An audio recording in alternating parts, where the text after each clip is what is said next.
Misalnya, dengan kita mengetahui karakteristik syaitan, bahwa dia adalah penggoda, bahwa dia berjanji kepada Allah akan memenuhi jahanam dengan pengikut-pengikutnya, yaitu para manusia yang tidak mau beriman kepada Allah. Maka pertanyaan saya, kalau kita sedang mengalami kejadian yang sifatnya musibah, lalu hati kita sedih karena mengalaminya, sedihnya kita itu kalau diukur, misalnya kalau kayak kolam itu anggaplah ukurannya 1 meter.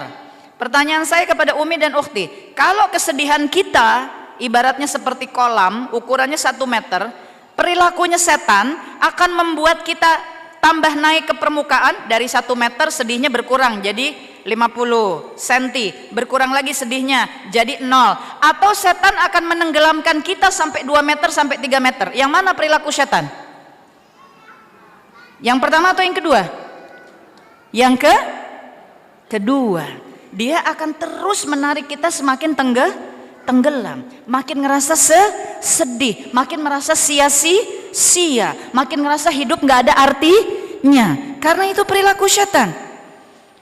Maka saya seringkali katakan, mari kita ajak diri kita, mari kita yang kuatkan diri kita, iman kita, mari kita dalam hidup ini mengalami segala sesuatu apapun juga, langsung kita husnuzan, langsung kita katakan alhamdulillah ala kulli hal, a'udzubillahi minasyaitonirrajim, insyaallah baik akhirnya, ridho kepadamu ya Allah. Hatta hati kita beratnya luar biasa, hatta kejadian yang kita alami susahnya luar biasa, pokoknya jadikan sebagai benteng masuknya setan. Kita aja yang bilang sama Allah, hamba ridho kepadamu ya Allah, hamba ridho terhadap semua yang engkau jadikan ini ya Allah, hamba insyaallah baik-baik saja dengan pertolonganmu ya Allah.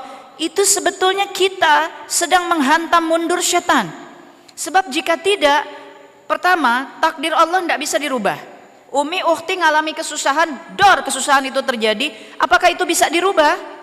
Kan sudah takdir terjadi, betul. Tapi ketika takdir itu terjadi, Allah mau melihat bagaimana amalan kita ketika menghadapi takdirnya Allah.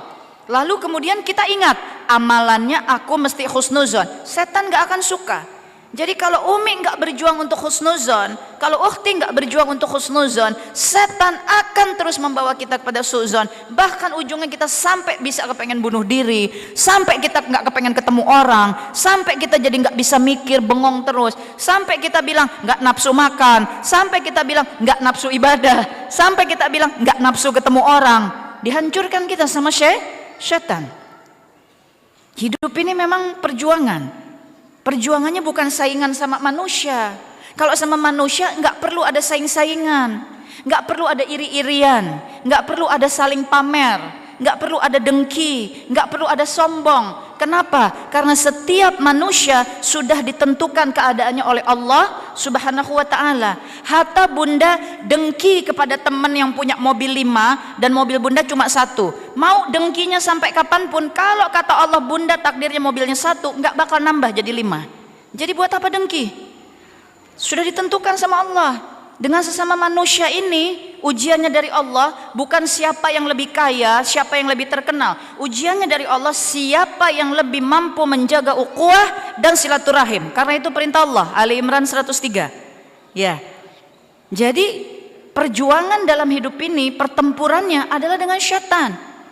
Bagaimana kita jangan terbawa kepada hawa nafsu, bagaimana kita jangan terbawa kepada emosi, kepada rasa marah, sakit hati, nggak terima, ngalami kejadian salah paham dengan teman, ngalami kejadiannya tahun 2017 sampai 2019 belum baikan.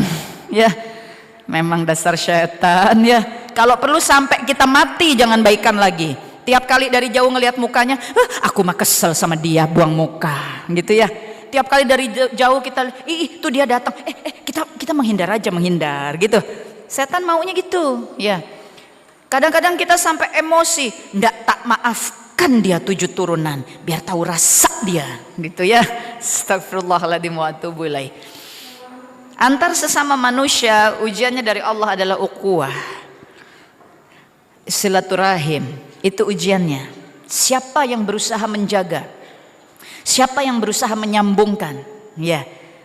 Ada seseorang yang memutus, kita berusaha nyambungkan. Udah berusaha nyambungkan, ternyata kita tidak diterima. Maka kita menjaga hati kita supaya ridho. Biasanya kalau kita sudah berusaha menyambungkan silaturahim atau ukhuwah yang terputus, lalu kemudian orang tersebut tidak mau menerima, akhirnya kita jadi marah juga.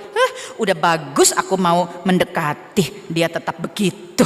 Nah kan, gagal lagi kita jadinya.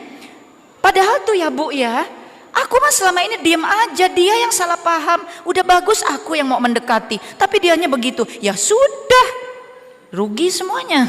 Ya, rugi semuanya karena perintahnya sambungkan, sambungkan. Yang tidak mau menyambung, dia dihisap dalam ketidakmauannya menyambungkan lagi silaturahim.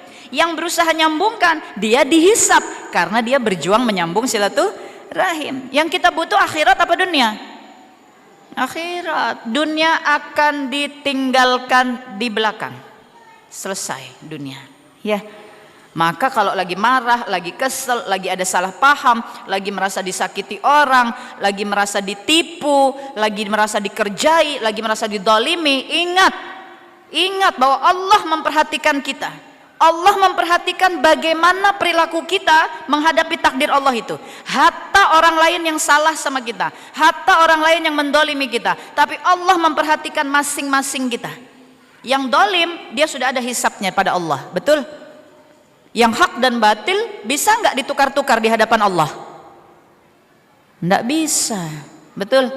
Yang hak-hak, yang batil-batil, yang halal dan yang haram bisa nggak ditukar-tukar di hadapan Allah? Nggak bisa.